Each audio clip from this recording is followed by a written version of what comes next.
Basically, what we will be doing is, if you go to this event, you'll get 10 hours of service learning credit. But again, what your tasks will be probably limited to, unfortunately, is assistant. Okay, just to let you know up front. Just a reminder, in September, between the 13th and the 22nd, or the 23rd, I think you folks are back in class, right? Is that Monday? Okay. There is 2 trips. One to Honduras, Valle de Angeles. We've been there a number of times. We were there last year and years previous. Accommodations are great. Food is great. Lodging is great. Atmosphere is great. It's a really good trip. We're still needing 2 or 3 more dental hygiene students, and you will work. I shouldn't say it that way. You will be very busy, and you will be pleasantly provided with experience, clinical experience, as you so desire. And so again, if you're so interested, we still are in need of at least 2 or 3, because I think right now we only have 1 hygiene student. Is that correct? Yeah. And so if we can recruit 2 or 3 more, that'll make it comfortable. Last year we took only 1 dental hygiene student, so the D3s were doing, hygiene, which is okay. But again, this is a really, really good. People are asking about the cost. I cannot give you the exact cost until we actually purchase the tickets. We will know the accommodations and the meals and the transportation expense. But as far as the expense of the travel, depends on what we end up getting. We've had the tickets as low as in the mid 300s on up to $700-800. So it just depends on, and that's why when you've seen these announcements to sign up for it quickly, as soon as we can get that final list, we get the tickets and we lock in at the hopefully the lowest value. And then the other trip is to Haiti. And again, Ms. Marshall was concerned about the safety aspect of Haiti. Now, for those of you who do not know security systems, if there is a floor security category for a particular country, that is no travel is allowed there. That would be like if you wanted to go to North Korea, Iran, some of those countries. Though right now, for U.S. citizens, it would be a 4. Haiti was at a 4 recently. It's been downgraded now to a 3.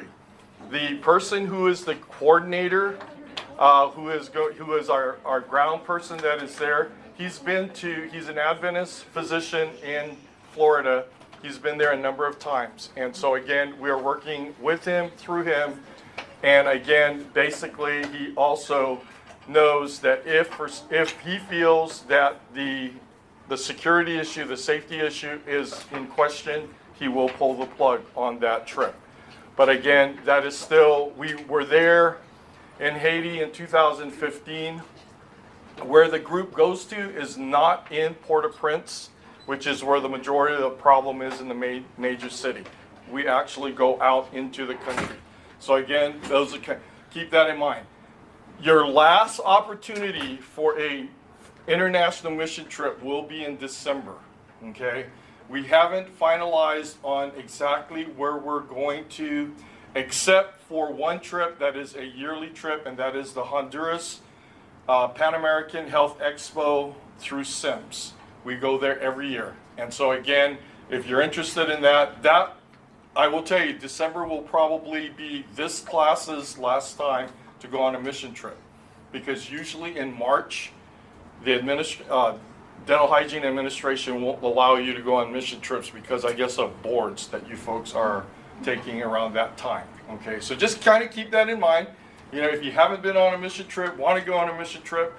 But I also will tell you this much: when you folks get your diploma, get your license, you're out practicing, you're welcome to come and join us, okay, on a mission trip when you're done. And when all your school loans are paid for and paid off in 6 months, then then you can go on. Yes. In regards to Coachella, if we're not spending the night, then would we head out Sunday or? What you would do is you head out early Sunday morning, but you need to be there by 6:45. Okay. And then how do we sign up if we're not officially? Just let our office know. Nikki Sepulveda in office 5511. And I don't want to take up any more of Dr. Leggett's because the dinosaurs on his tie become alive and he'll start attacking. So I don't want to take up any more of his time. Yes, ma'am. Is there a $25 fee for the Coachella? If you're coming out on Sunday morning, it will not. Okay. Okay. It's just if you stay the night? Yeah. Okay. Yeah. Okay. And then if you're interested in coming out and being part of this event, or whatever, stuff like that,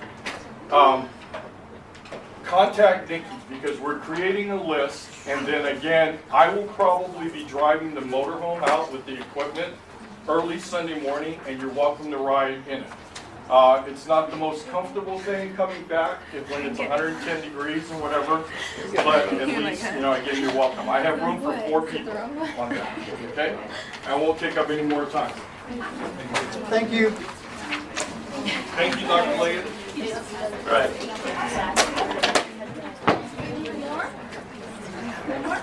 Oh, no, just, No.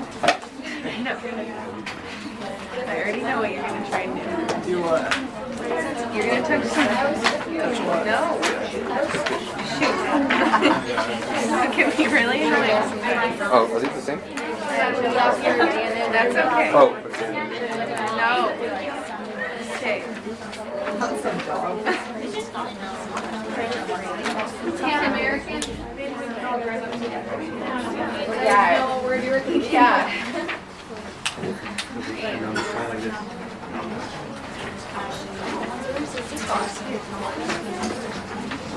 Hundreds of something.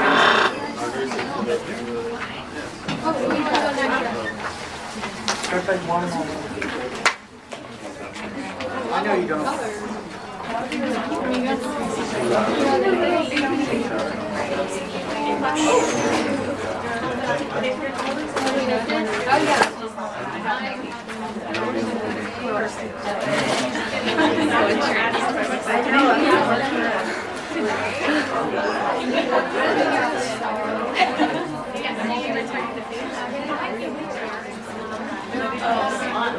Yeah, I'm still making it.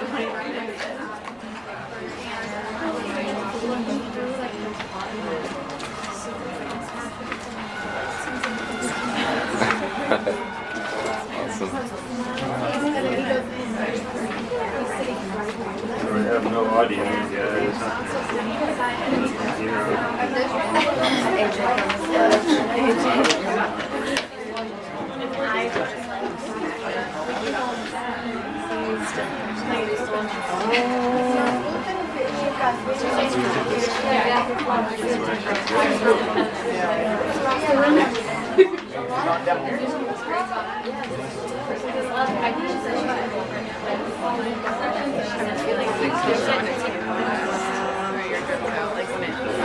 He's been trying to turn it up like as much as I go.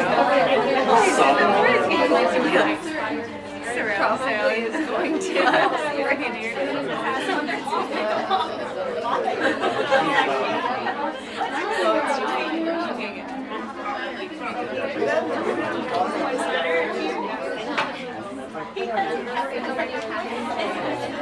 You want to try this one? Try DPA?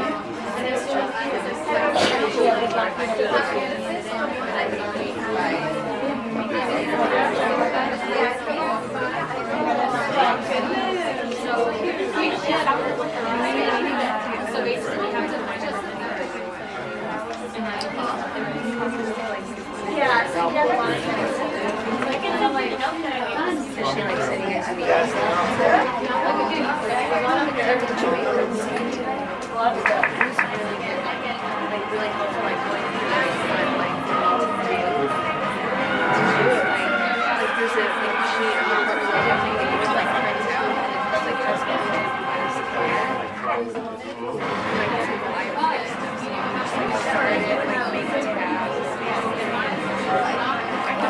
like what she showed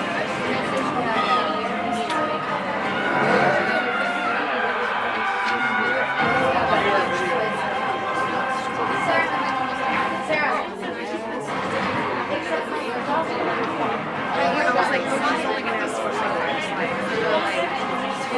slides. Yeah. And she's like, I'm busted out.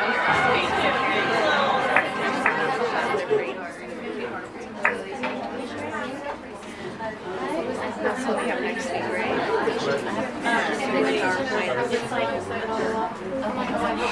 With the wording, it's kind of no, like I'm saying, the wording on like text and stuff.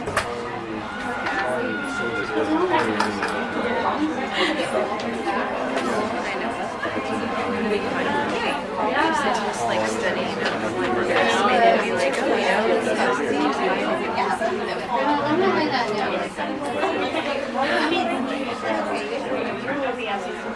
Yeah, but here's the thing, last year, she gets a big deal.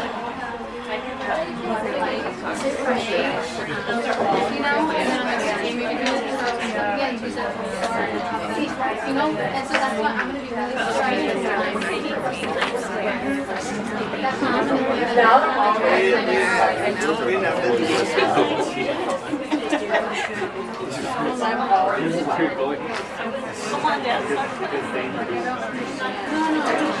oh my gosh.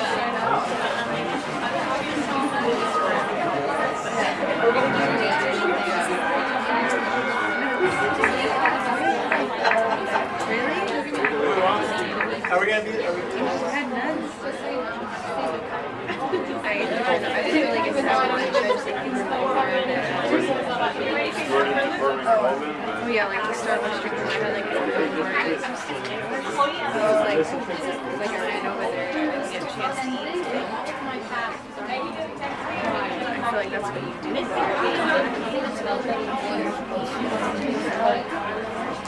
Like you did the same thing as soon as you found out. You're like, oh my gosh, you know. Like she listens. Sabine, you? I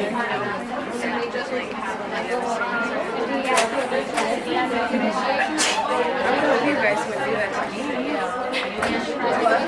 You know, like that about me.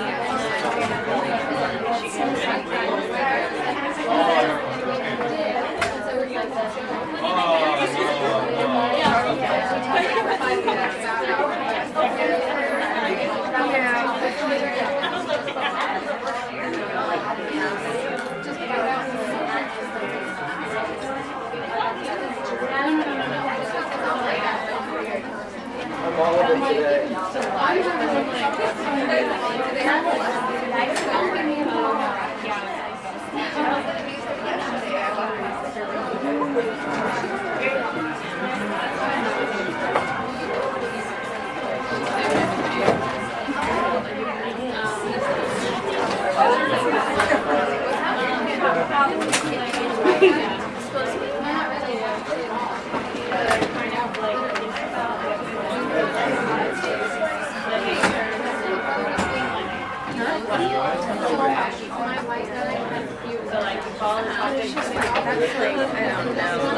It really shows.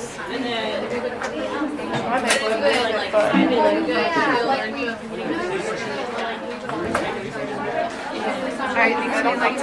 My life has been crazy. I'm sorry.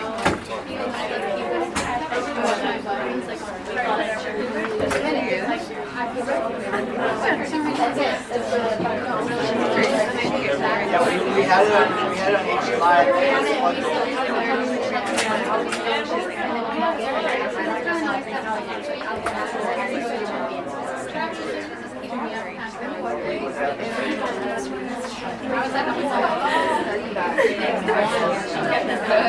I know. I just saw her. She just like ran out. I was like, oh, okay, bye. I mean, this is what people need to be told. You really have to eat and have time.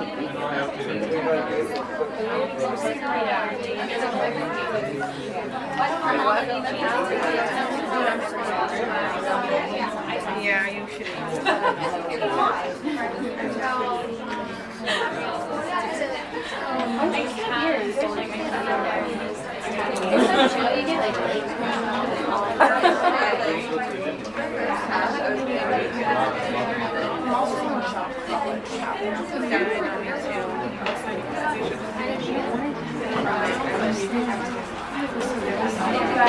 Hold the mic up too.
Is he looking?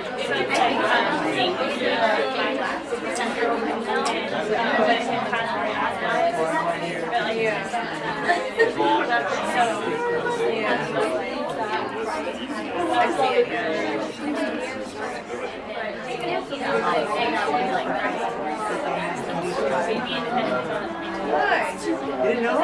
Watch, type in least stressful job. They have all their material like prepared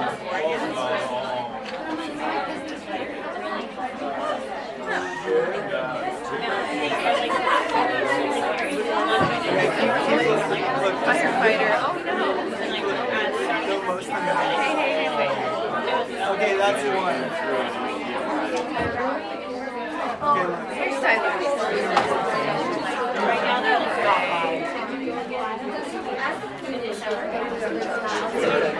Jeweler.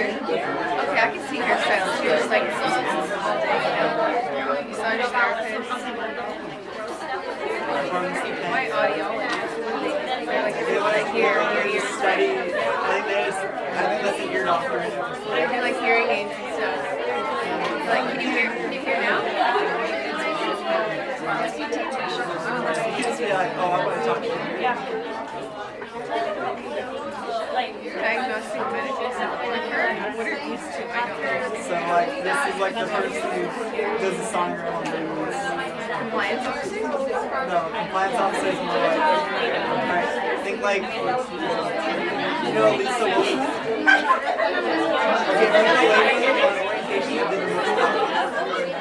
She did the short silver hair? She's a compliance officer. She literally goes around and says, you need to do that, or you need to do that. Oh, like safety kind of? Yeah. Oh, that's it. Like, think about it. Her job is to babysit. That's not infection control?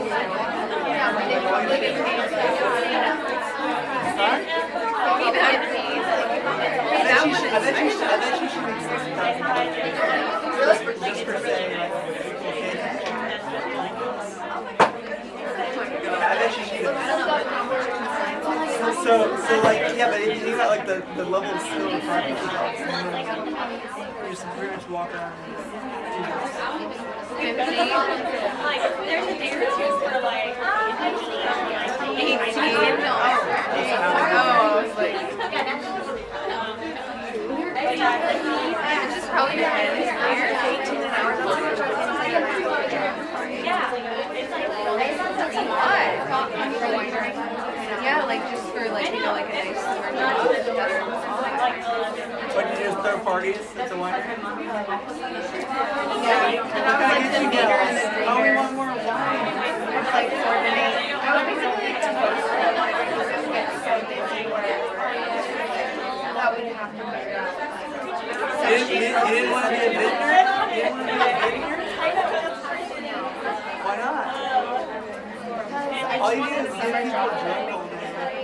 That's like literally your job. Just get them drunk and feed them sandwiches.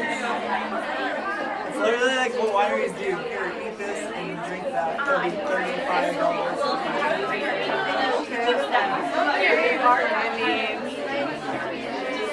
Was it a pretty low stress job?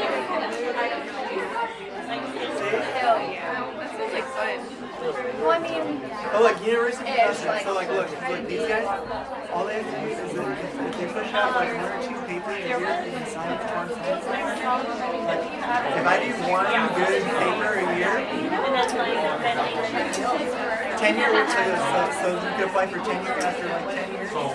Once your tenure is, that basically means that you can't be fired. So like when your college person you get tenure, that means like my contract is 90 days. the university professor in tenure is like how long tenure is? How long is like 10? Who are you? Oh, it's not 10 years? 7 years. So that means you can't even study. You push out like 10 years.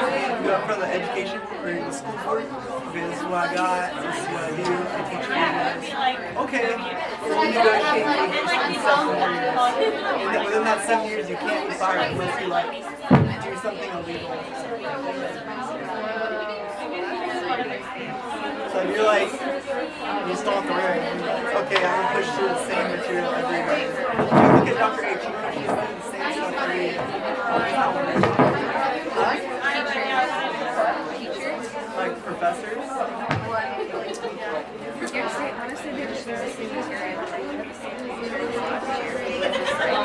You tweaked it. Yeah, it's like it's the same stuff. She altered some of it.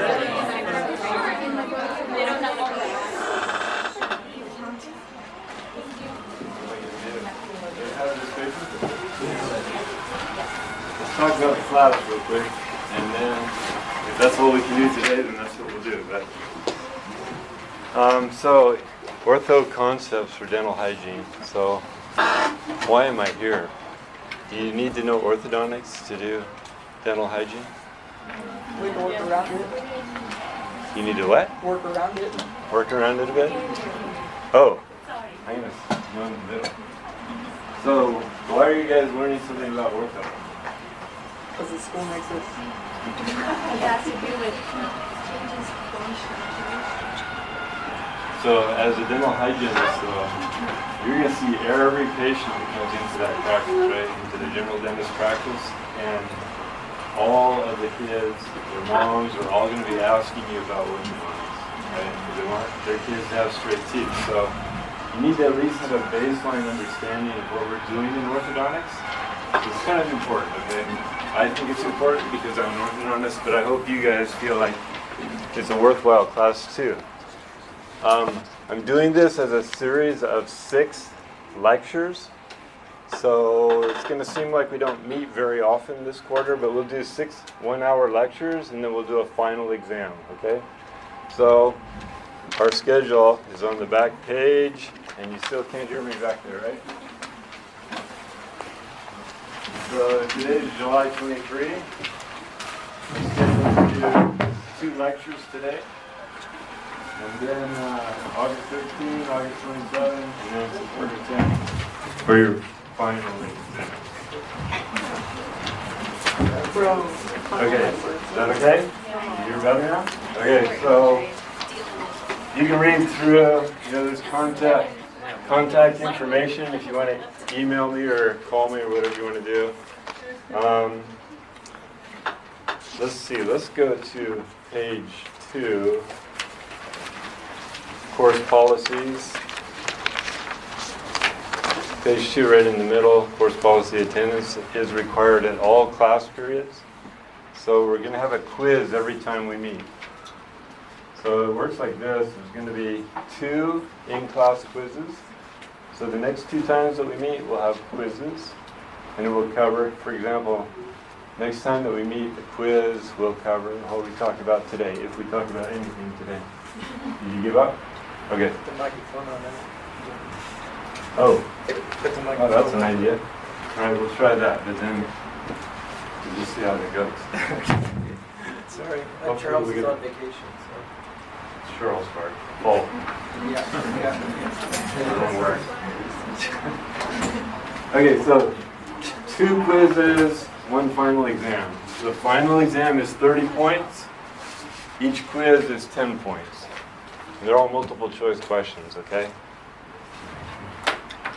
That's much better. So 50 points possible in the whole class, which means that each question is 2% of your grade. So even on the quizzes.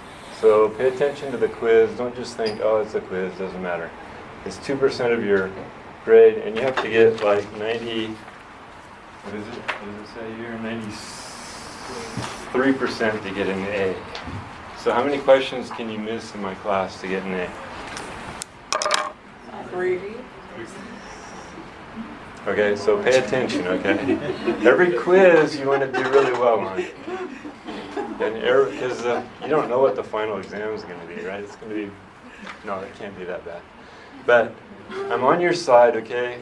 I'm going to be writing questions that are directly out of the notes. So you have beautiful colored notes that you guys can read. And hopefully that will keep you in contact with my thoughts for writing.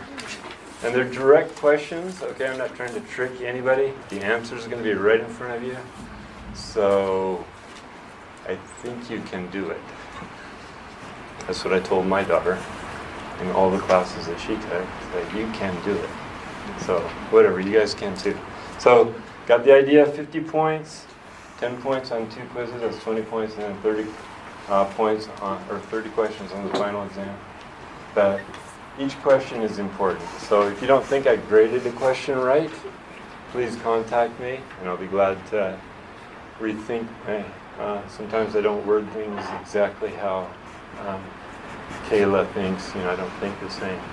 Sorry, I interviewed Kayla, and I talked with her yesterday, so she's probably the only one I remember, except AJ. And who else? Who am I supposed to remember? Nobody else is here. I'm supposed to know your name. I'm blanking. All right, so we're not going to go down that road too far. Okay, 93% A. So I want you guys to all get all the questions right. Yeah.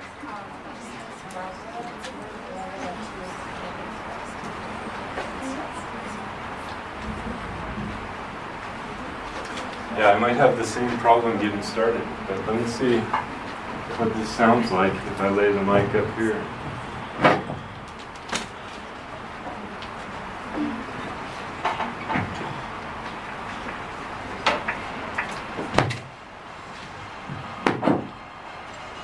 Can you guys even hear that? Right there? Yeah? You want to go here or you want to go there? Let's just deal with it. It's fine. Alright, and we got a small screen. At least get some lights off. Just go like that. Is it too dark? No. Okay, if I'm not talking loud enough, let me know. I have a soft voice. I had surgery on this ear, and everything I say sounds really loud to me. But it always sounds soft to people that are listening. So if you can hear me in the back, raise your hand or something else stop.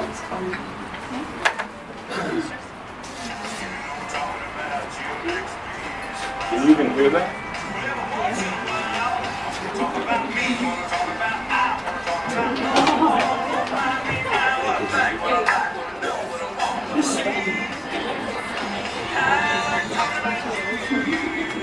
Can you hear that at all?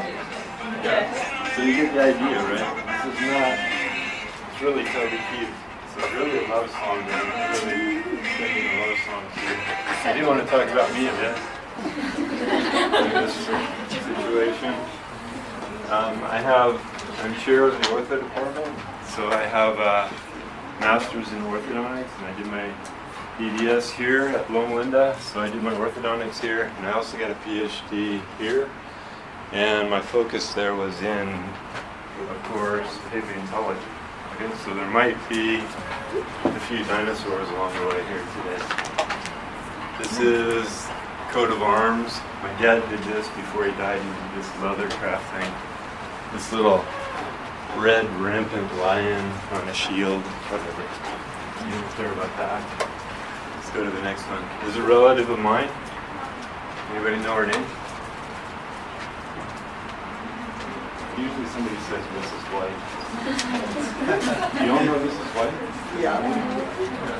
How did you ever meet her? I don't know.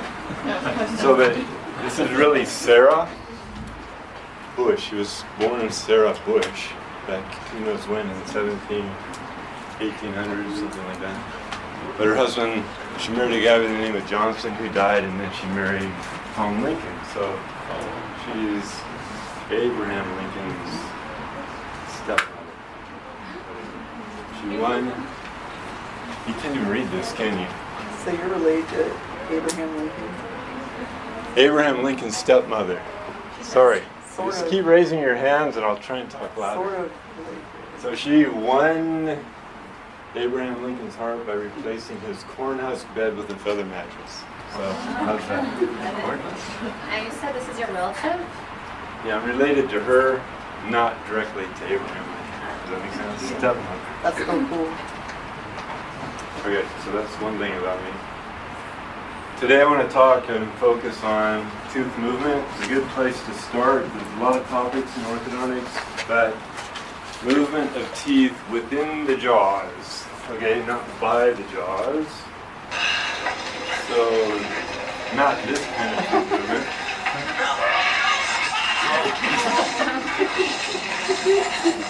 It's the wrong kind. That's the word. Part of this process we're going to talk about today involves the death of cells. And so some people like to talk about this as pathology of tooth movement, but really I'm going to ignore the pathology because most of what we're doing is really a physiologic process, a normal process. So here's another organism that tends to cause some damage. This is a mission trip that we were on. We were down in Roatan, and we had our backs to the wall. That's me with the stupid-looking shorts. But yeah, we had Oh man. like 20 of these shorts and we're playing around and having fun. Let's zip through this fast. Okay, so that's one thing to do on your vacation. I got this video off the internet, the world's shortest vacation, right? But some of you in your class had short vacations too.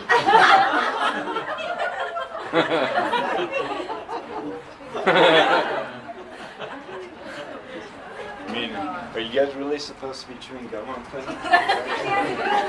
I don't know.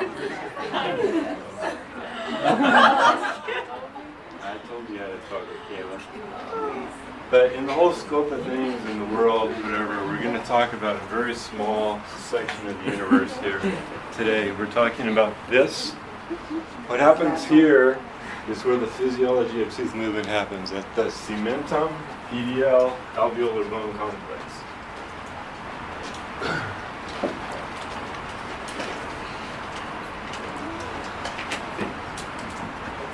Okay, so let's talk about the basic principle here then,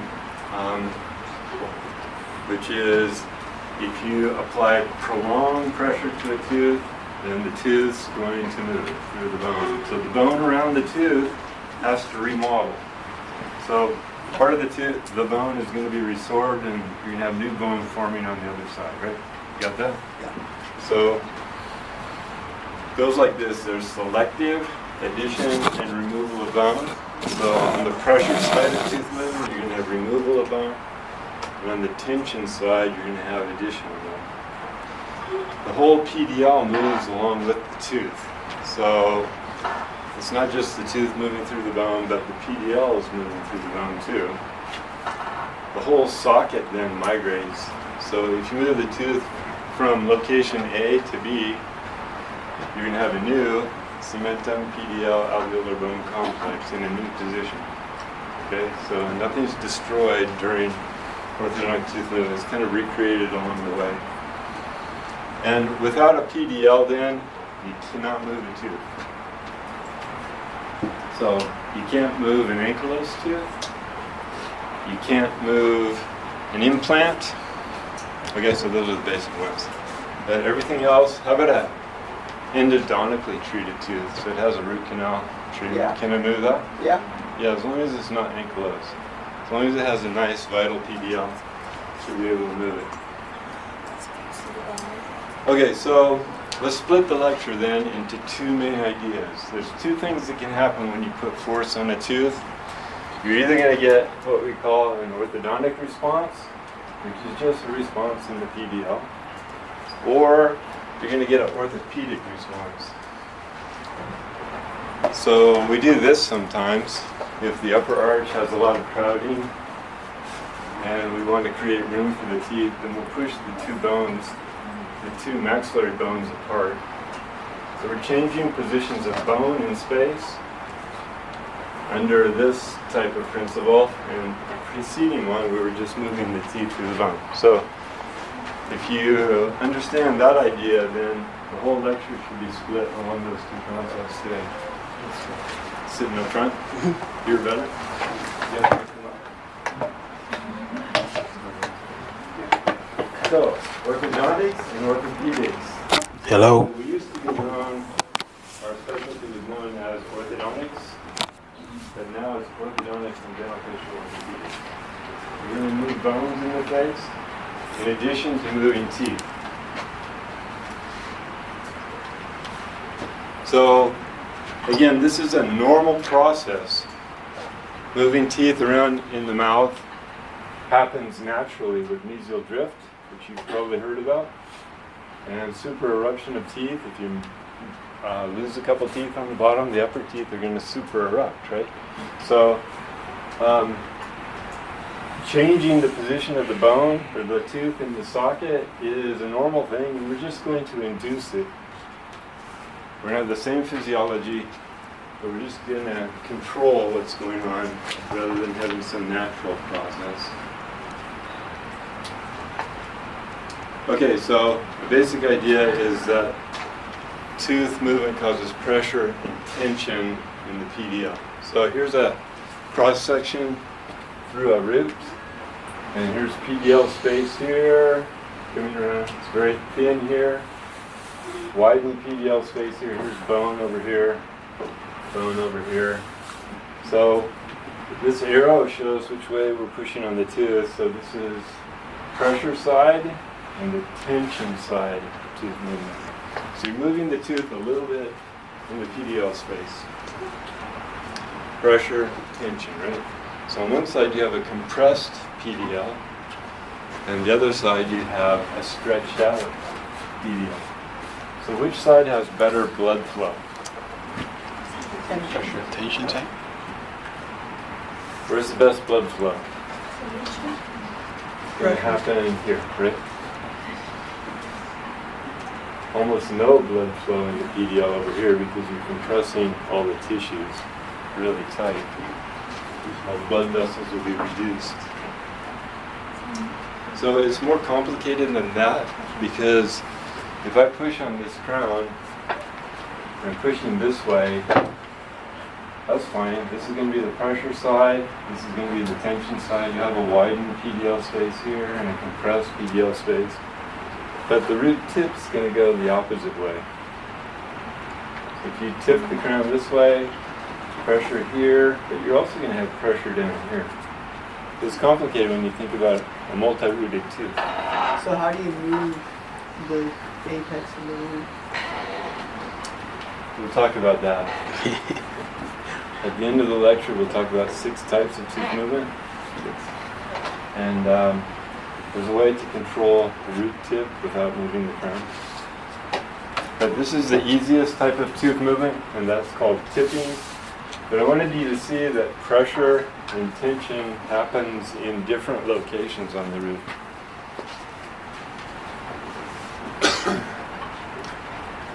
So the pressure side has decreased blood flow, and it has osteoclast activity. and bone resorption. The tension side has the opposite thing going on. We have increased blood flow, osteoblasts are active, not clasts. You have bone addition. So here you're having bone addition, bone removal. Osteoclast, osteoblast. Okay? And the opposite down here. Flip it around. In fact, you can see new bone forming on the tension side of tooth movement in that radiograph. So look at it histologically. I know I'm leaving your notes a little bit, but that's right. I just want to define two terms for you and then we'll get back to your notes. This is cementum. So the black is cementum. It's actually two photographs put together. So the tooth looks very skinny, but it's not. It's just cementum, PDL, bone. This is all cementum, PDL, bone. So the question is, which way is the tooth moving? That way or that way? To the right? I got one vote for this direction. I got one vote for that direction, and then somebody was pointing that way. That's not the right answer. Now I got all four directions. Okay, so this is PDL, PDL. Look at this. This is highly vascular, new layers of bone. And over here, this is old bone. These are osteons, mature bone. So osteoclasts are cutting into the mature bone, and osteoblasts are adding new layers of bone on this side. So it's just moving this way. Might be a good test question someday, quiz question. How about this? So which way is the root moving here? I got this direction, I got that direction, that direction. So the answer is this direction according to AJ. I know. So yeah, you have a widened PDL here, compressed PDL here, new bone forming on the tension side of tooth movement.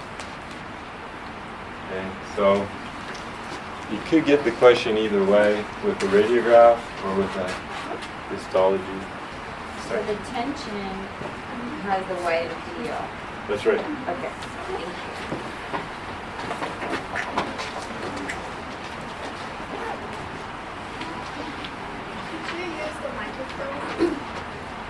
I could use the microphone in between. Yes, I could do that. Good idea. Okay. Any better? You need to be closer? All right. No? All right. Can you hear me on the back? Sort of? All right. Here we go. So, cementum, PDL, bone over here. And here you can see resorption lacunae with multinucleated osteoclasts. House-Ship's lacunae. So with light forces, you'll have cells in the PDL, the osteoclasts that are moving bone tissue as the tooth is moving through the bone. Okay, so this is called direct resorption. So that's something, I don't know, is that in your notes? You need to write that in. You need to know about the process of direct, or sometimes it's called frontal resorption. Okay, because the bone is being removed ahead of tooth movement.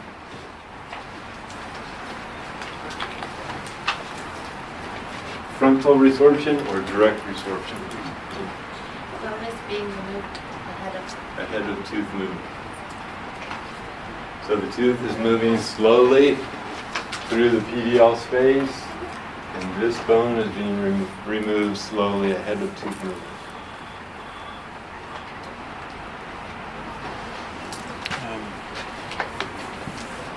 Don't worry, I'll summarize all this for you in a bit. So again, House-Ship's lacunae with osteoclasts on the pressure side of tooth movement. And on the tension side, you have all of this highly vascular new bone. That slide's not very important. Okay, so then let's consider the other situation when you push a little bit too hard. So you really compress this side so that there's no blood flowing through the PDL. Then what's going to happen? Kill the flow. You kill the blood flow, Die. you kill the cells. Okay, here's the pathology kind of thing that we were talking about. So let's look at the contrast here. We called this frontal resorption. All the cells in the PDL are vital. Osteoclasts are removing bone tissue ahead of tooth movement. But here's another situation. Root, cementum, this is PDL space, this is bone. So no live cells in the PDL. The compression has cut off the blood supply, so they've died. This is called necrosis of the cells. Sterile necrosis. There's no bacterial insult. It's not an infection. It's just pressure and necrosis of the cells. So, but the body doesn't like this. So the body's going to remove that necrotic tissue, but the resorptive cells are going to come in from the bone marrow or from adjacent vital PDL spaces. Okay, so this is called undermining resorption. So we have frontal resorption here, but with heavier forces, we get undermining resorption. So eventually, after 1 or 2 weeks, this bone tissue will be removed and the tooth will kind of jerk into that space. Okay, so two processes. With light forces, we get frontal resorption and orthodontic tooth movement. With heavy forces, we get undermining resorption and we get jerky tooth movement. And guess what? We can also get orthopedics, because when the cells are dead here, you can push the root right up against the bone and transmit the force to the bone. Here you have a buffer. This is all live cells, so you can't transmit force to the bone. So here I can get orthodontics, here I can get orthopedics. Which one is painful? Orthopedics. Yeah, because you're pinching all the nerve cells between the root and the bone. Nerve cells in the PDL. Here, no pain because you're not pinching any nerves. All the cells are still vital. Okay, so let's summarize some ideas. We talked about sterile necrosis. Some other terms that sometimes appear in the literature. A hyalinized zone. It's not really hyaline cartilage, but it looks like it histologically. Some people call it a cell-free zone because there's no cells, no vital cells in the PDL.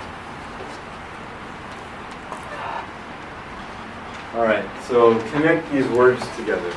Heavy forces, undermining resorption, and orthopedic effects. And then connect these together. Now, here's an example, headgear. And this is what's going on in the PDL. Heavy forces, undermining resorption, orthopedic effects. I can move the bones in the face.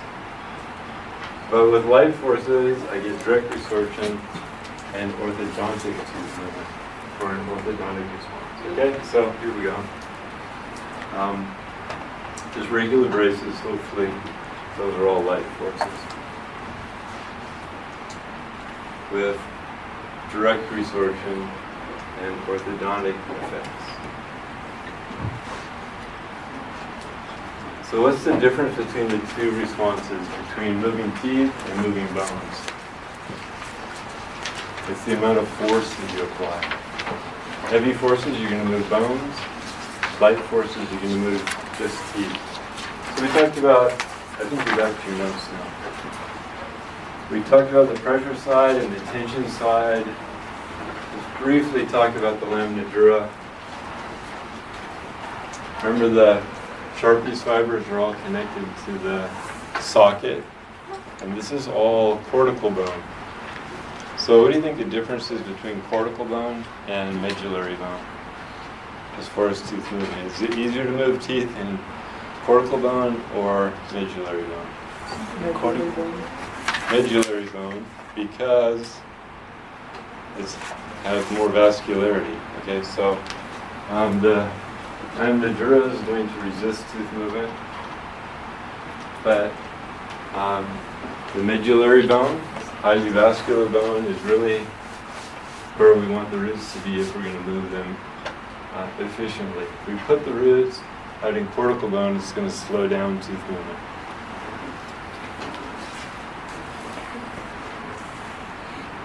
Okay, so cortical bone resists tooth movement because limited vascularity, therefore the bone can't turn over very fast, so it slows down tooth movement.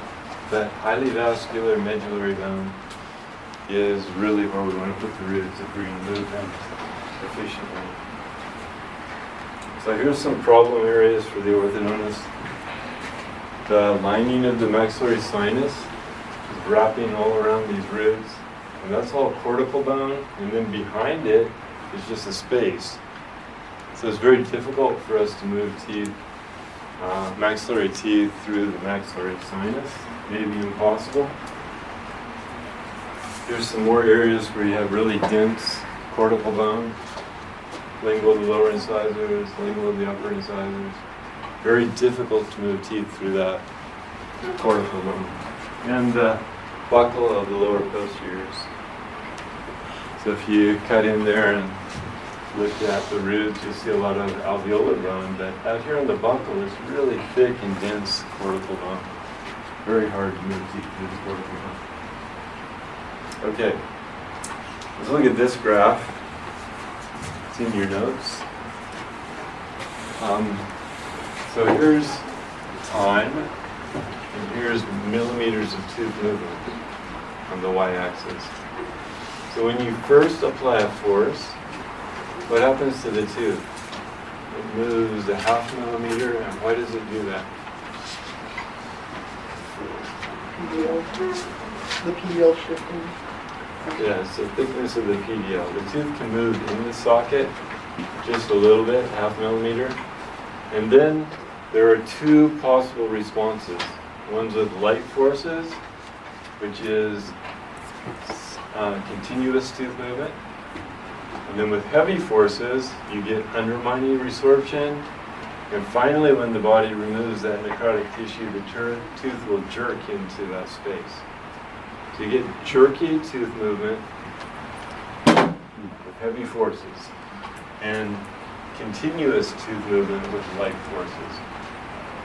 So this is my orthodontic response. This is what I get with orthopedics.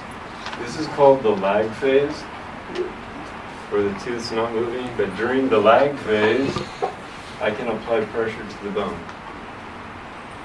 So I can move bones during the lag phase. And so, lag phase, let's get that definition out. Remember, you have sterile necrosis going on, takes 10 to 20 days, undermining resorption. You could add to that list.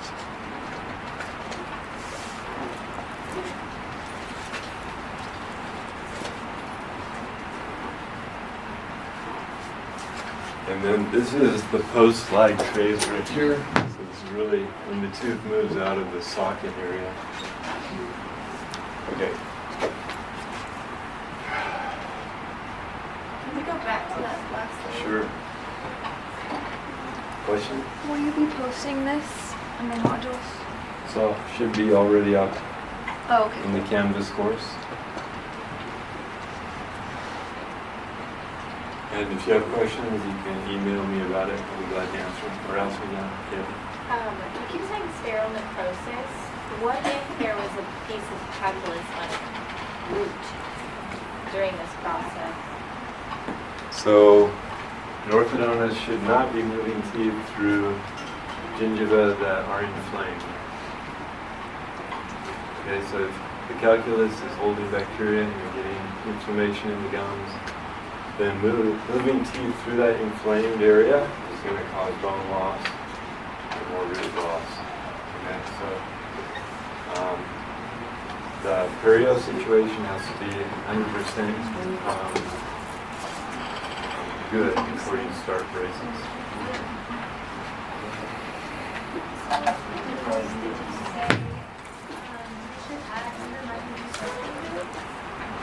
Sorry, I missed it. Which phase did you say that we should add It's on the heavy during the lag phase. So this is lag phase. This is lag phase, and that's when undermining resorption's happening. Remember, all the cells are dead in the PDL, and you're transmitting forces to the bone. So the tooth's not moving, but you can move the bone during that time. And then eventually the tooth's going to move a little bit. So you're going to get tooth movement and bone movement with orthopedic forces. Okay, so let's try to define a couple words like optimum force to move a tooth. An optimum means we're going to get rapid with minimum tissue damage and minimum discomfort to the patient.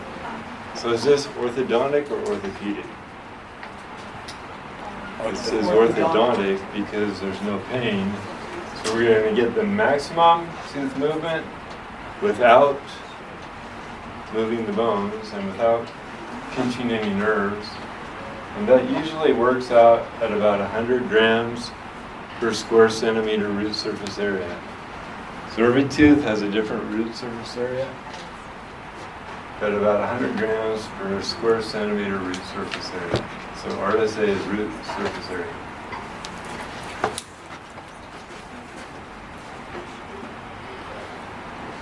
The best force is variable. We talked about root surface area already, but then there are 6 types of tooth movement, and some of them are more difficult than others. And I'll try to explain that to you in just a bit, but it's very easy to do one type of tooth movement called tipping, and very difficult to do one called bodily movement. I'll get the definitions for you here in just a bit. So the type of tooth movement is important, and the root surface area of the tooth. Okay, so remember this, kids, that is adolescent kids, 10, 11, 12, 13, 14. You can move teeth about 1 millimeter a month in kids. But in adults, it's about half that rate of tooth movement. So why is that? Why can't I move teeth faster in people younger than you guys? Less cortical bone?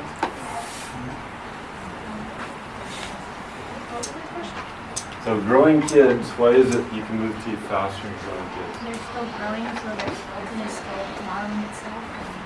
Yeah, so kids are all growing, everything's anabolic, everything's developing, and all the blood vessels are great, right?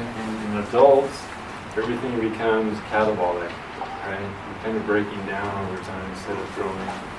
So the blood supply is better to the bone around the teeth in kids, so that's a good reason why we want to do orthodontics in the adolescent time frame. Better physiology, better vascularity of the bone.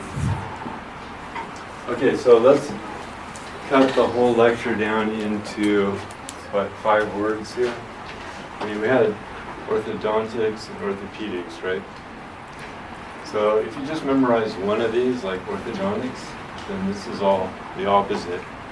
Okay, so orthodontic, light forces, direct resorption, short lag phases, continuous tooth movement, and painless. Okay, and you get the opposite happening with orthopedic responses, right? So you just have to memorize one set, right? That's all you have to memorize. And then you have the whole lecture. So, no excuses. You could change it to this kind of list. It's basically the same thing, but these are the 2 words that you were introduced to from the first slide an orthodontic response and an orthopedic response. Here, the teeth move through the bone with short lag phases, continuous tooth movement, continuous forces, blood supply is maintained to the PDL. Forget this 500 gram thing, don't memorize that. It's just the opposite for orthopedics. Jerky tooth movements, blood supply cut off, long lag phases, the bone's moving and the teeth are moving. Remember the jerky curve, stepwise curve. So, I mean, the whole lecture is very simple. Just memorize one category there, okay? This is just the same list. So here's the difference. Had a question? Yes, you mentioned that blood pressure, heavy pressure, how much is light, how much is heavy, and how they figured out. So I'm not going to tell you that. I had that number 500 grams, and theoretically that's about what headgear is, about 500 grams of force, so I guess it's actually a good thing to memorize, but it's very different for each type of tooth, for the root surface area of the tooth and the type of tooth movement that you're trying to do. So I don't want you to memorize any force cutoff between the two effects. Just remember that if you cut off the blood supply to the PDL, you're going to get cell death, undermining resorption, you're going to get bone movement. So that would be heavy forces, right? And lighter forces maintain blood supply, therefore you just get direct resorption and teeth moving continuously through the bone. So two effects, this is the difference. If you cut off the blood supply to the PDL cells, you'll get a different response. Okay, so that was easy. And here's a way to visualize that. The more force you apply, the less blood is getting through those blood vessels. Okay, so here's the 6 types of tooth movement I want you to memorize. Tipping is when you push on the crown, the root goes the opposite way. Don't memorize the number of grams of force, just memorize the definition. The root apex moves the opposite way that you push the crown. So this is the easiest type of tooth movement. Don't memorize these loading diagrams. Just want you to know the definition. Here's one called bodily movement. And here when you're pushing on the crown, the root is going to go in the same direction, the same magnitude. And to do that, I have to twist the wire so that there's a force directed through the apex of the tooth. So I twist the wire to make the root go in the same direction. So maybe that's an answer to somebody's question. So I can control the root tip by twisting the wire. Maybe that doesn't make sense yet, but just rote memory there.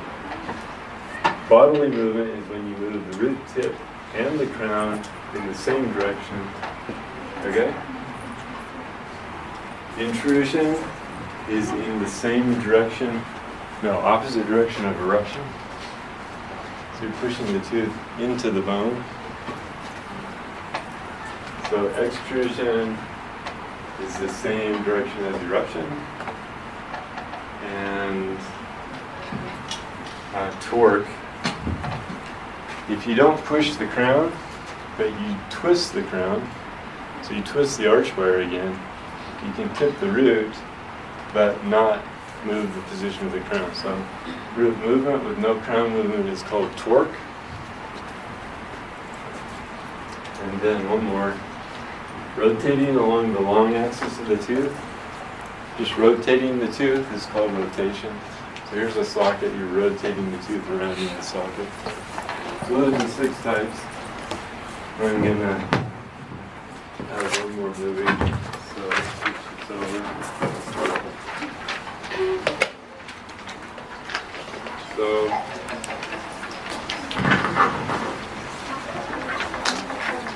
does anything go through it? I guess you have some sound. So I stole the sound from this video game from the 80s. Okay, here's the sound. So here we go with intrusion, extrusion, bodily movement, tipping, torque. Okay, right? Cool.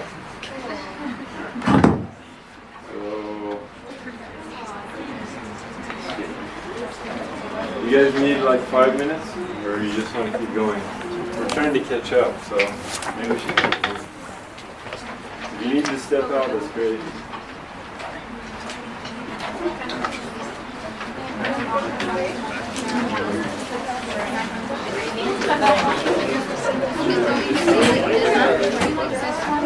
Step out for a second if you need to.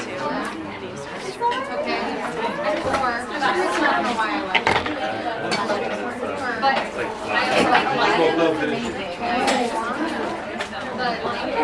There's like one that's like 2010.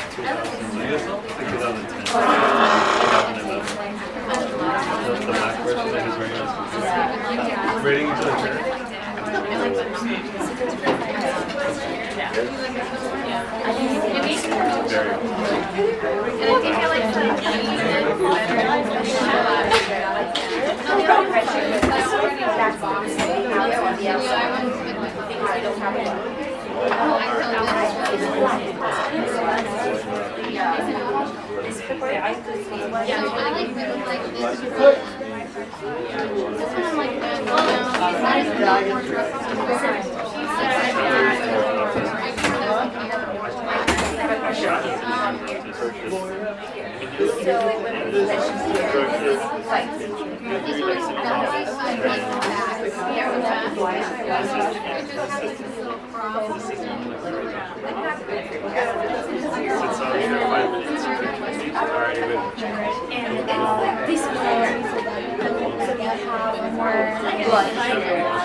What you ran too often?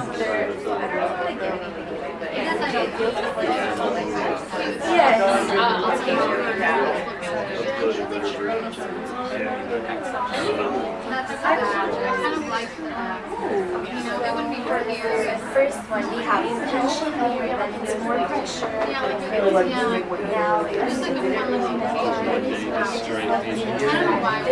This part that just lighter, we have more blood. For the first one, And I want So we have Let's talk about this one first. No, you're helping me like this. Okay, now this is just like I There's think more then, pressure here. Tension you here. know, this class. Right? Okay, we have more pressure here. This one I can't wear here. See, it's moving this way. There's pressure on this side and tension over here. I didn't get that part. When we pressure this way, that means This way and this side. Pressure in the TL. This space is getting smaller. So the force is more here and it's less over here. But some of my This is the pressure side of the equipment. This is the tension. Oh, let's go back to this other one then. when we push something to move, like a car, so we push. So the attention. All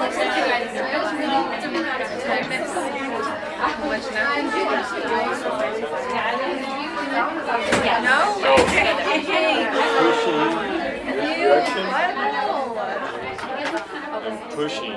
He powered down my laptop. So good for it. A lot of pressure. Pressure in DDL. Don't touch your laptop. Because I want to be able to text I want to text privately. Well, no, I mean like so it's not obvious. So there's tension. You're getting compressed this way. The space is to be half millimeters. I feel like So the force is going this way.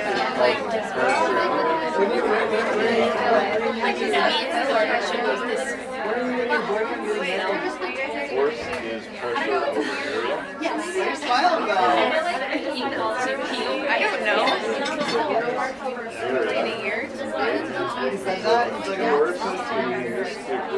Yeah. You gave me a deadline? No. No. But like we've been dating for years. He's like he wants to wait till it's been 2 years at least before he He said that? Yeah. So we give pressure in the medial. He's very like wants to take his time and not rush his Left things. trachea. He's an American psycho. Yeah. So if you're secretly psycho, I'm pretty sure you would have found out by now. what am I, the bank?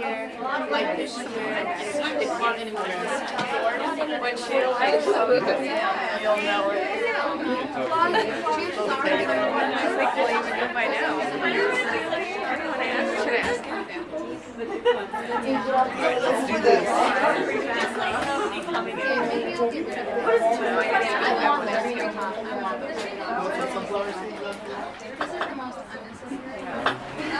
I like that lady that was just like My voice drop even lower.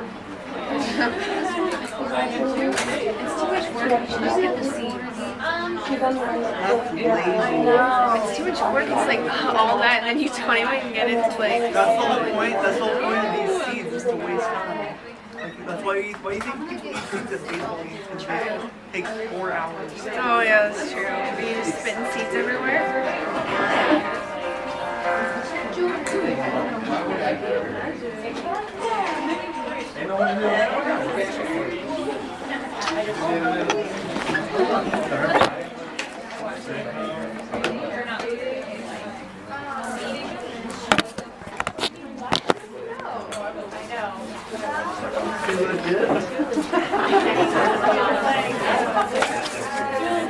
Sorry, I'm trying to get this thing working.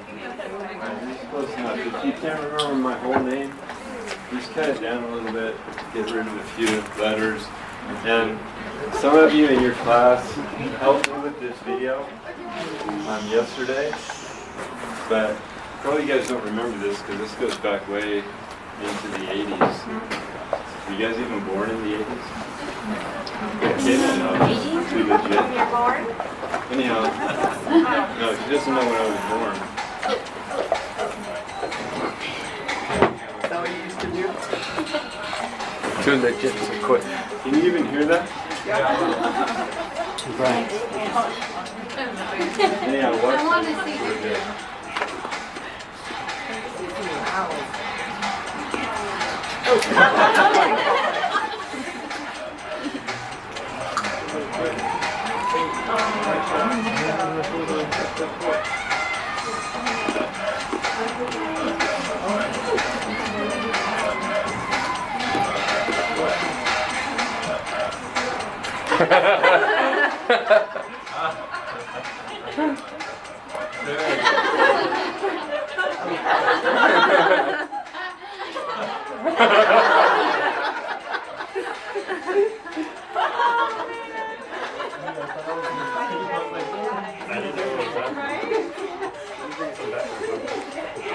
That was the whole point.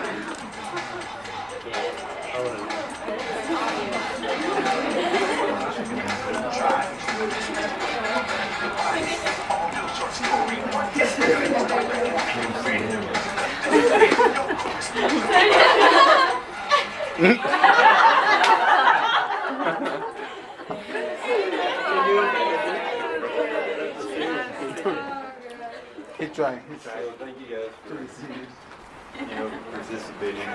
Here for the crowd.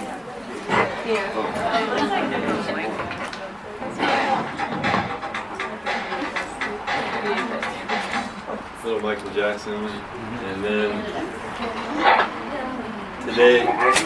today we want to talk about supplemetrics, right? So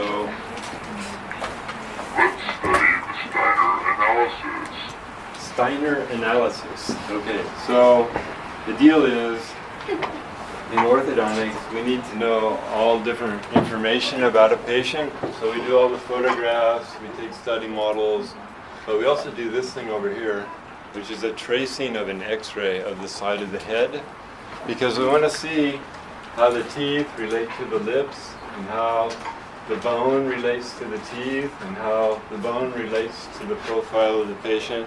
And we want to direct our treatment to areas of the face that have problems.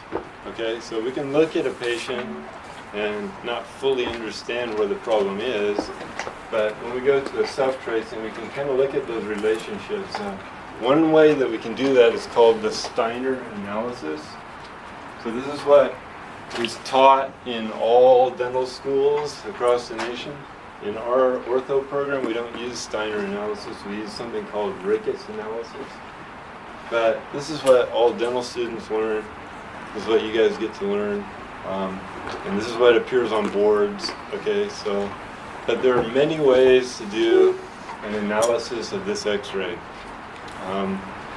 Almost every orthodontist has their own way to do an analysis. But the basic idea is you want to see how the teeth relate to the bones, mandible and maxilla. You want to see how the teeth relate to the profile. So if you move the teeth back, what's going to happen to the profile? The lips are going to come back too. So we can control the balance of the lips and the nose and the chin by changing positions of the teeth or bones.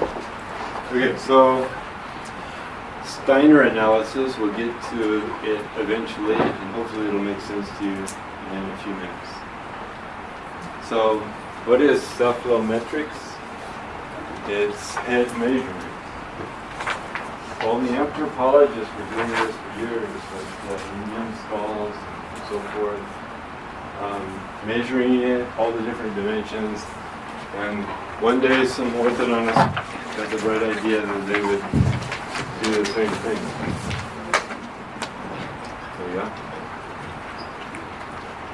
So so the purpose is to measure the head and the relationships of the different parts of the head. So we want to see these functional relationships, and we want to do it in a reproducible way.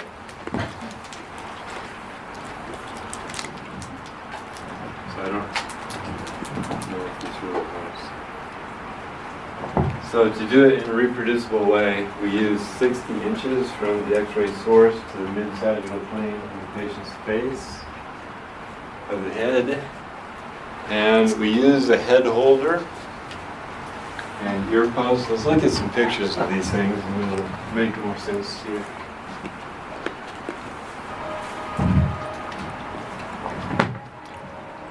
Does it even help to put this down? A little bit?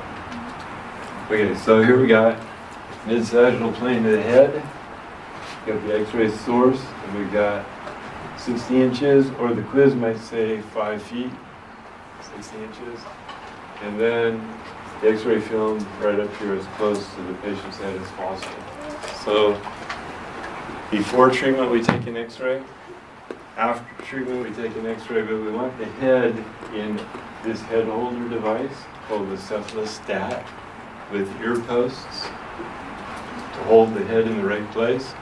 And we're going to go 60 inches, put the X-ray film as close to the head as we can get, so we'll have standardized magnification errors. Okay, so we're doing it in a standardized way. Once we take the X-ray, there it goes. I don't want you to hear that noise in here. So then we take the X-ray and we trace the areas that we want to analyze.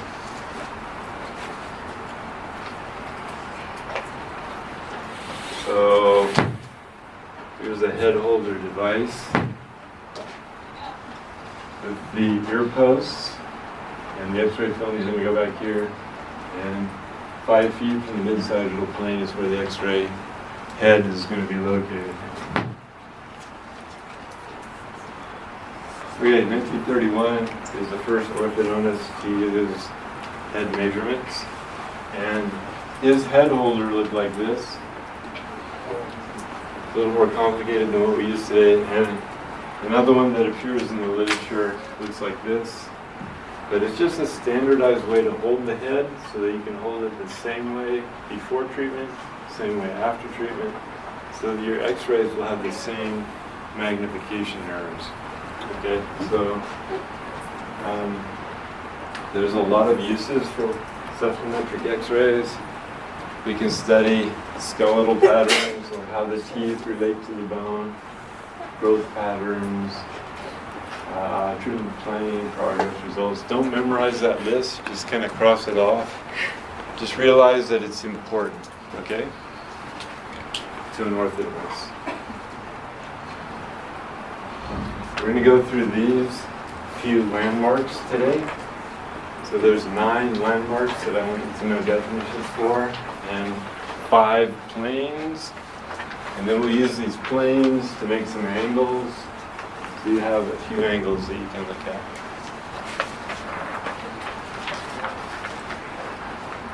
Okay, so the first thing that you notice about a supplementary X-ray is that it's 2-dimensional, right? Nowadays we use Cumbian CTU, we have 3-dimensional views too. But a 2-dimensional image is traditional. And the problem with a 2-dimensional image is that all the structure of the head is compressed into 2D, right? So there's like a left and a right upper first molar, right? There's 2 images of this tooth. So they're superimposed. You can see it, there are 2 images. So it's difficult to determine exactly which is left, which is right, because you have right and left structures that are superimposed on each other on this little 2-dimensional X-ray. So you have 2 external acoustic meatuses, but you only have 1 pituitary fossa. So it goes like this. Some of these structures, if it's a midline structure, then there's only 1 of them. But the teeth and so forth have 2 structures. Let's see. So out here, obviously there's 2 external acoustic meatus, 2 molars, 2. And they're superimposed in a way that it's hard to see exactly which is which.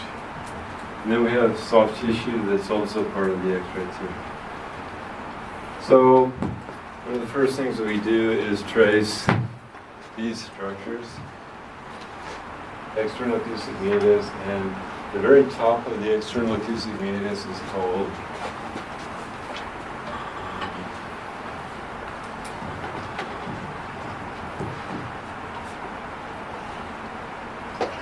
cornea.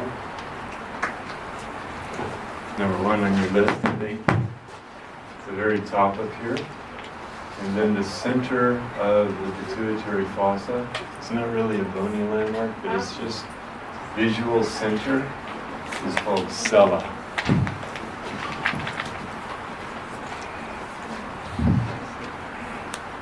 So here's another definition of sella.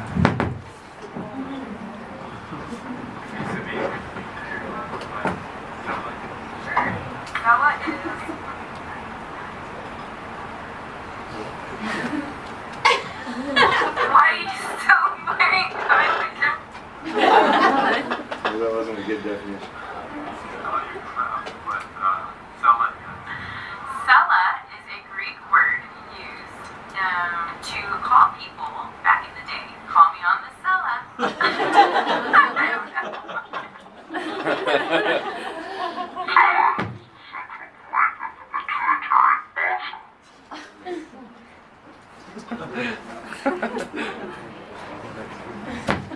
Okay, then we trace all the cervical vertebrae, which you don't have to worry about because there's no points on the Steiner analysis. But we're looking for the posture of the patient, neck posture, and we're looking for pathology in the vertebral column. That's not part of the Steiner analysis, so you don't have to worry about that. And we trace the airway. Nowadays, sleep apnea is a really big deal, and so we want to know all the characteristics of the airway. But it's not part of the Steiner analysis, but you should know that an orthodontist is looking at your airway before he treats you. Okay, so then let's do this point out here. This is the junction of the frontal bone and the nasal bone in the mid-sagittal plane. So that's called nasion. So here's the nasal bone here. This is frontal bone. So the frontal nasal suture is called nasion.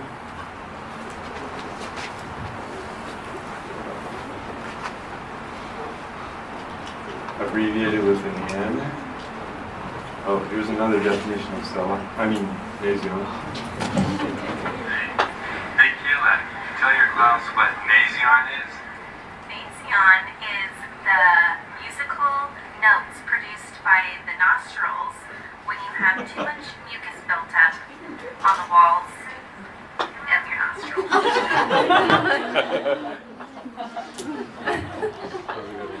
Good try. That sounds pretty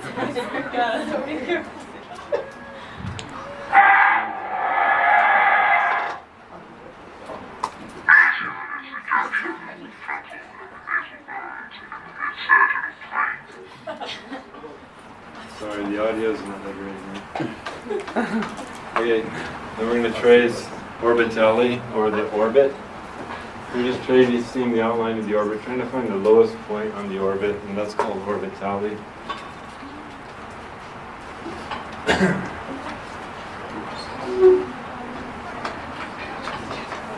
Okay, we abbreviated it with an OR. So what was this? That is the Orion. Orion, Cella. Cella, Nasion. and orbitally.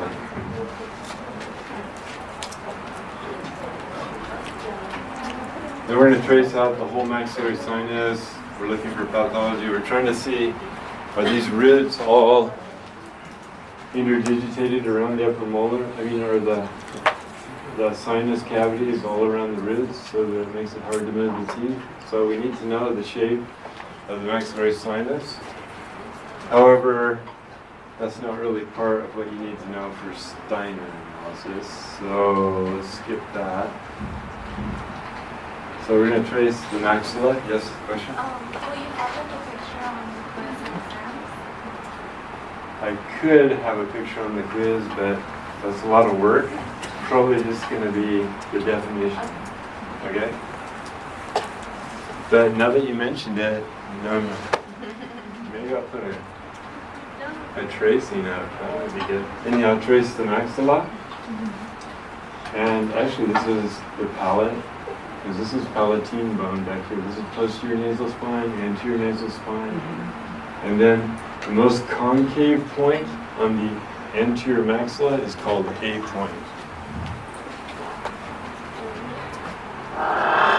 So let's do it that way. Okay, so that's the definition you should know, A point.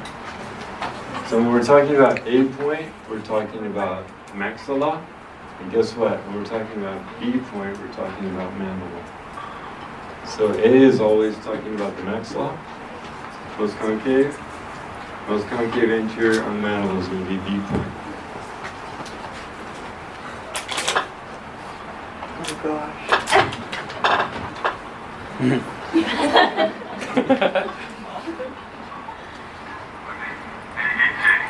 tell your class what 8 point is?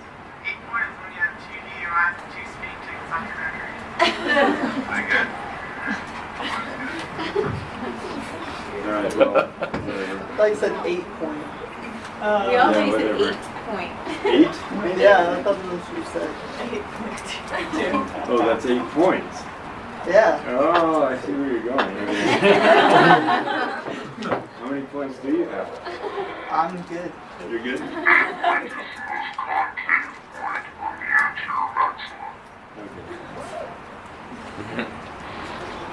Okay, so here's the mandible.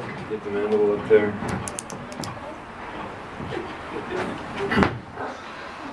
Okay, so this was A point, so this is B point. That's the most important thing for you to know about Steiner analysis. Also, you should know this point, gnathion, and this point, gonion. So gonion is the most posterior inferior point on the outline of the mandible, and gnathion is the most anterior inferior. Okay, so those are really weird definitions. Posterior inferior, anterior inferior. So where exactly is that? Somewhere on the angle here is gonion, somewhere on the chin is gnathion. One way to visualize that is to say, hey, this is like a straight line here, and a straight line here, so I could bisect that angle, and that will give me where gonion is. Or I could do that here, I could take straight line, bisect the angle, right there is where Nathion is. So you should know gonion, Nathion, B point, A point, orbital. Well, we can do that later. Then pagonion, POG, is the most convex point on the anterior mandible. So concave, convex, anterior, inferior.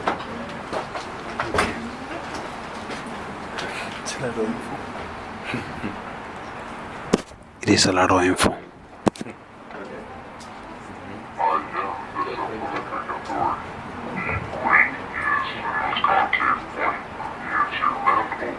Okay, A and B, that's important. Okay, no definitions. Let's just get Nathion. Okay, so then we're going to trace the teeth. We're going to use a little template to help trace the teeth. And we're not going to go out with directions on how to manipulate the template, but it's just drawing all the teeth, especially the incisors and the first molars. So I'm looking for molar relationship. I'm always interested in class 1, 2, 3 because I'm an orthodontist. I want to make the teeth all into class 1 when I get done. So, and then I need to know anterior tooth relationships, right? I need to know deep bite, open bite, things like that that I have to fix. So, trace the teeth, and I have the maxilla, the mandible. Then we're going to do the profile too, soft tissue profile. Okay, so you have something like this when you get done. And this was, let's see, this point? A, B, Cella. Okay, let's stop right there. What if I did this? What if I went Cella, Nasion, A point? That would make an angle, right? That angle is called SNA. It's in your notes later, we'll get to it. But what if I went Cella, Nasion, B point? Okay, which one of those, SNA or SMB, is talking about the maxilla? SNA. And SMB is on the mandible. Okay, so then we had, let's review this. Orion. Oh, we did that. Orbitali.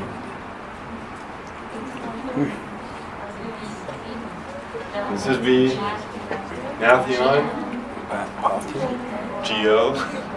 You're not going to say gonion? Afraid to say that word? Geo. And pagonion. Okay? Here we go. So there's 9 points, and the definitions are in your notes that I want you to know.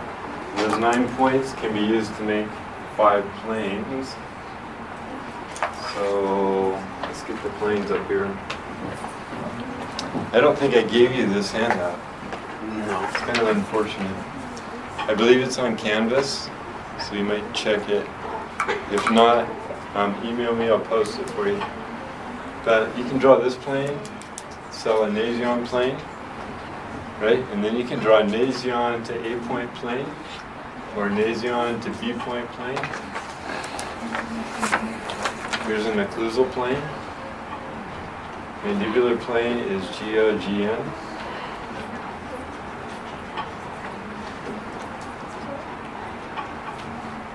Okay, so if I use this plane to A point, I have SNA. If I use this to that, I have SNB. What if I do this? A and B. And I have A and B, right? Which is some angle.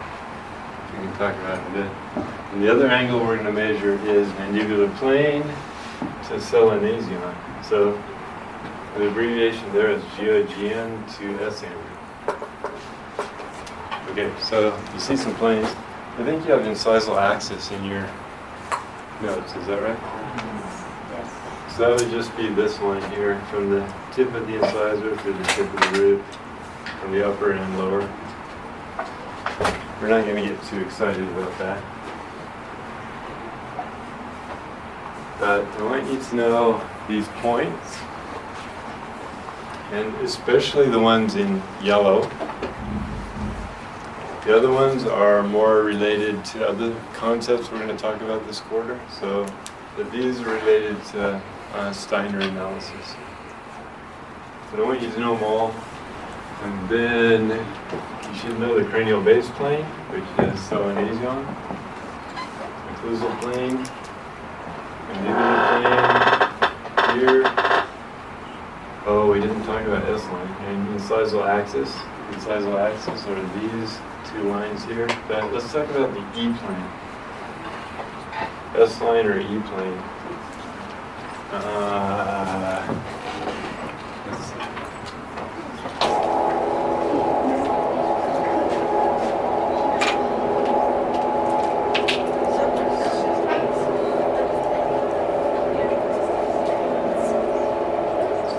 Shake the other one.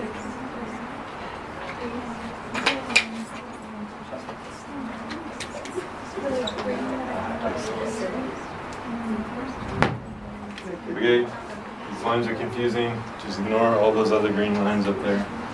But this is straightforward. From the soft tissue chin to this point here, which is an inflection point between convex and concave. This is called the S-line. And the lips should touch the S-line in a well-balanced face, but I don't want you to learn the S-line. Okay, instead we're going to learn this one, which goes from the tip of the nose to the tip of the chin. So it should go more like that.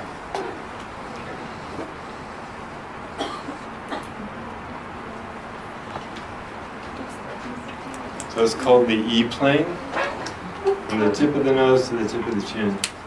And the lips should be touching that plane also.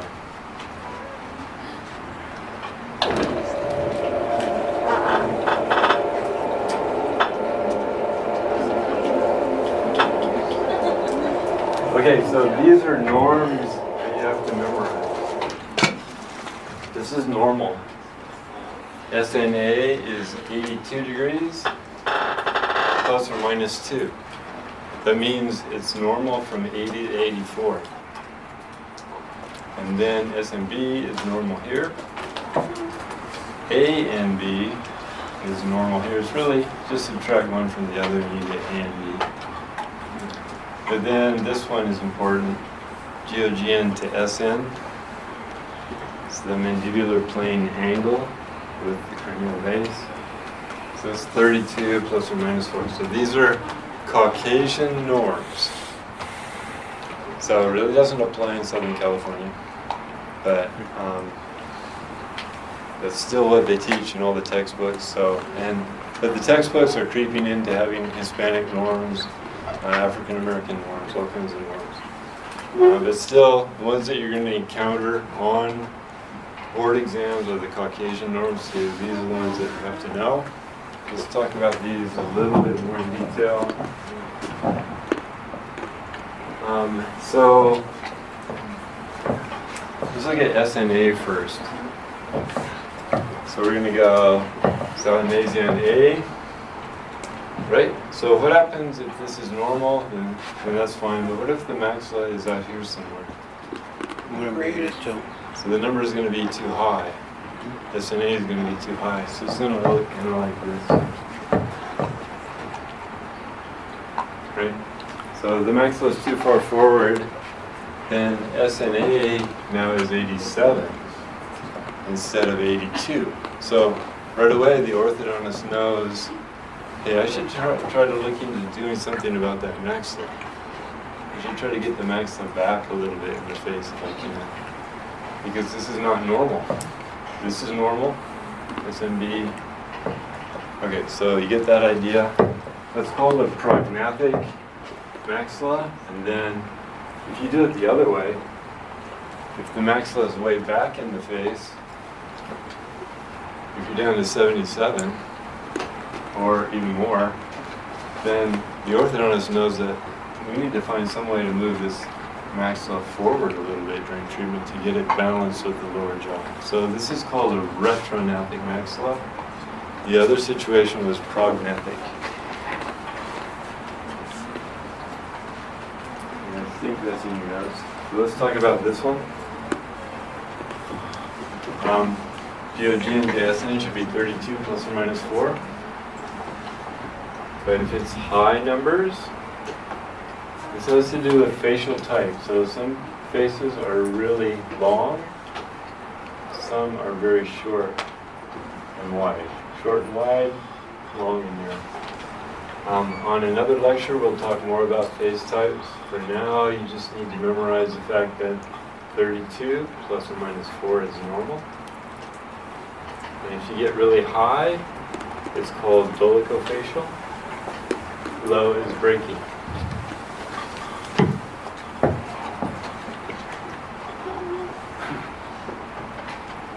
So that's normal. You come forward, that's prognathic. Back is retrognathic.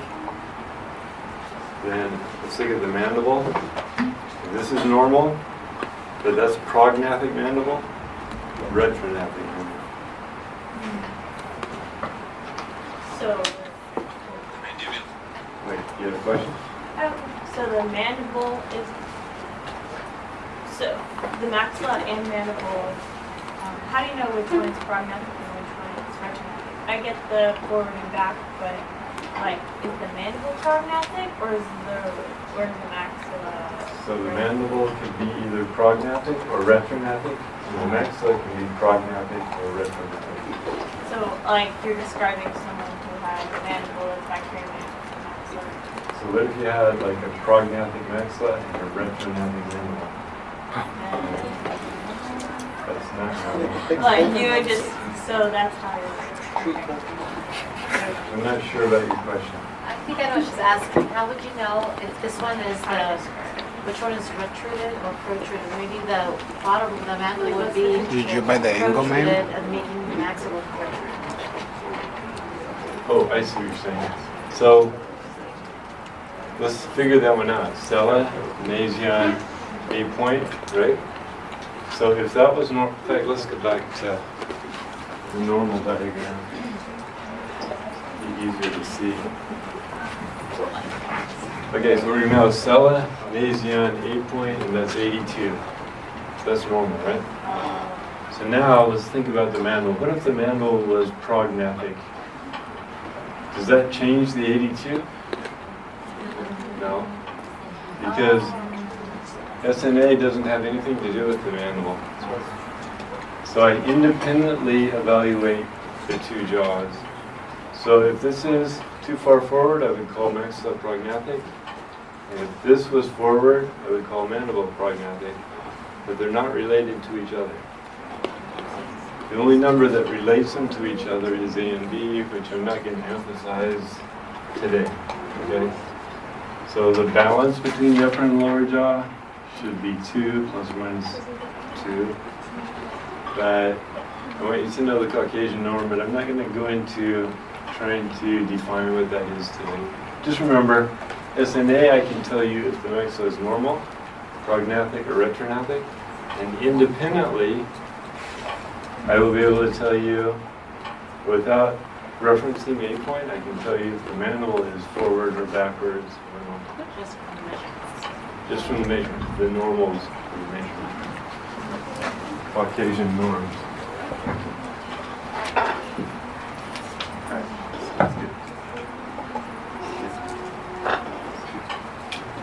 Mandibular planing is used to evaluate facial type.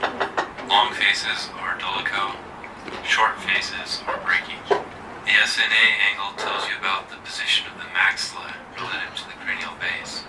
A prognathic maxilla is forward, a retrognathic maxilla is back. A prognathic mandible is forward, a retrognathic mandible is back. Okay, so they're not related to each other. So you independently compare it to the normal for that measurement. Okay, so that's all I need you to know for today. Thank you very much for your attention. On August 13, then, I'll have a 10-point multiple choice question that's Done. directly out of the notes. I'm not gonna